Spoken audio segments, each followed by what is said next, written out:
रीत राघव जी को छोड़ के हमेशा के लिए जा चुकी है माँ, और ऐसा करने के लिए ना मुझे बहुत मेहनत लगी है। और अब राघव जी सिर्फ और सिर्फ मेरे हैं, तो ध्रुव से शादी करने की तो मुझे जरूरत ही नहीं है।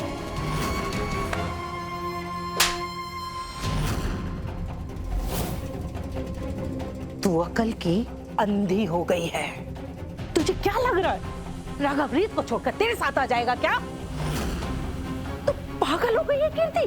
तुझे उसकी आंखों में अपने लिए नफरत दिखाई नहीं देती है क्या? अरे अगर उसको कानून और समाज का डर ना हो ना तो वो तुझे खून से मार दे। कितनी नफरत करता है वो तुझसे। तू सोच रही है कि वो रीत को छोड़कर तेरे साथ आ जाएगा? ध्रुव जैसा इतना अच्छा लड़का तूने खो दिया। इतना अच्छा लड़का मिला था तुझे बेटा, पर नहीं, अपनी हरकतों की वजह से तूने अपनी पूरी जिंदगी बर्बाद कर लिया कीर्ति। तूने एक बार भी नहीं सोचा। मैं बस इतना जानती हूँ माँ कि मैं राघव जी से बहुत प्यार करती हूँ, और उनको पाने के लिए मैं कुछ भी कर सकती हूँ।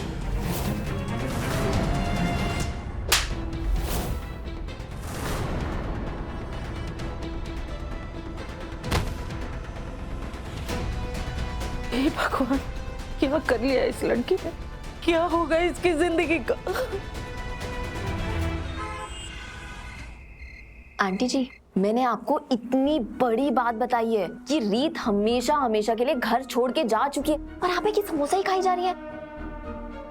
कुछ दिन जेल में आकर रहो तो तुम्हें पता चलेगा कि अच्छे खाने के स्वाद की कीमत जिंदगी में क्या होती है।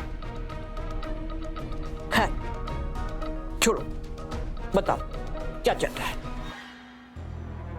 तो ये जो कुछ भी हुआ है ना, उसके लिए मैंने अपना आखिरी तीर चला, और वो ठीक वहां जाके लगा जहां उसे लगना चाहिए था।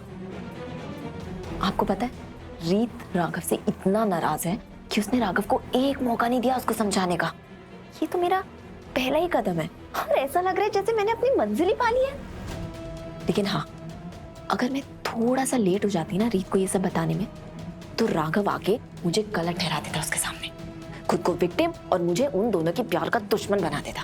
लेकिन ये दाव सही समय पर खेलने की वजह से ना मुझे वो मिल गया है जो मैं बहुत समय से चाहती थी।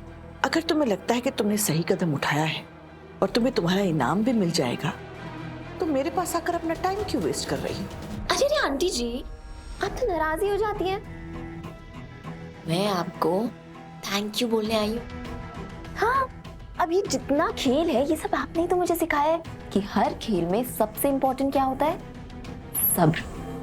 और बस इसी सब्र के साथ मैंने धीरे धीरे छोटे छोटे शक के बीज रीत के दिमाग में बोए हैं, और वो इतने स्ट्रांग हुए हैं कि वो आज के बाद राघव पे कभी भरोसा नहीं करेगी। तो मैं आपको दिल से शुक्रिया अदा करने आई हूँ।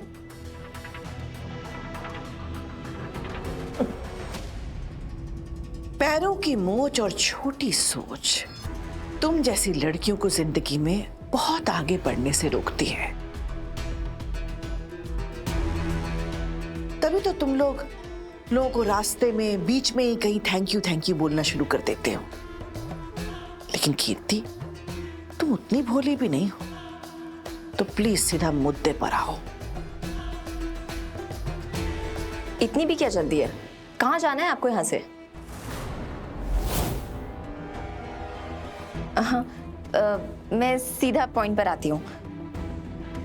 आंटी जी, एक तो राघव ना रीत से कुछ ज्यादा ही प्यार करता है, इसलिए सब कुछ मेरे हिसाब से होने के बावजूद भी मुझे डर है कि रीत और राघव की एक मुलाकात उनके बीच की दूरियां खत्म कर देगी। चलो, तुमने ये माना तो सही कि... आंटी जी, मैं यहाँ पे ना सही और गलत का लेक्चर सुनने नहीं आई हूँ। उसके लिए मेरी माँ घर पे बैठी है।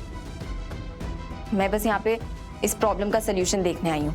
अगर रीत और राघव मिल गए, उन्होंने आपस में सब कुछ सुलझा भी लिया, तो मेरा क्या होगा? तुम उसकी चिंता मत करो, क्योंकि उन दोनों में बातचीत तब होगी ना जब रीत राघव को मिलेगी। क्या? क्या किया है आपने? अगली बार ना प्याज की कचौड़ी लाना और मीठी चटनी बिल्कुल मत लाना, उससे मेरा डायबिटीज बढ़ सकता है। तीखी चटनी लाना, पुदीने वाली। मैडम, मुलाकात खत्म।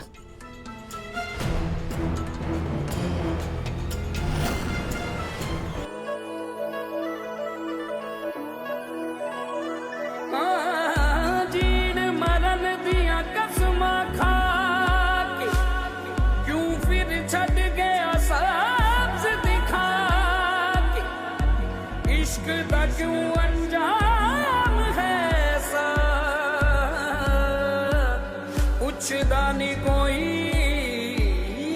गुल बुला के मेरे नैन उड़ के किते घूमे आवे तू। ओ मेरे नैन उड़ के किते घूमे आवे तू। सारे सपने हैं टूटे और बिखरे हैं यूं।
गम गुटकू देखी तेरी बेपरवाहियां मैनू लभे ना सुकून।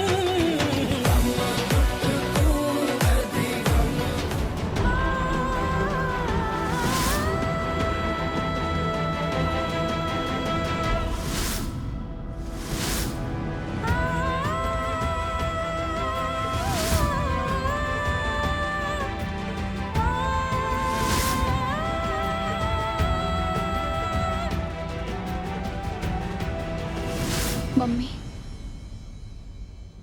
सिवाय आपके और मेरे रिश्ते के हर रिश्ते ने मुझे निराश किया है। मुझे लगा था कि राघव और मेरा प्यार, हमारा साथ सिर्फ इस जन्म में नहीं बल्कि अगले हर जन्म में रहेगा, पर उन्होंने तो मेरा भरोसा ही तोड़ दिया। उन्होंने मुझे वो दर्द दिया है जो मैं आपसे बांट भी नहीं सकती। बहुत बुरे तरीके से तोड़ दिया उन्होंने मुझे, और अब तो आप भी नहीं है ना मेरे पास, जिसके कंधे पे सर रख के मैं अपना दिल हल्का कर सकूं।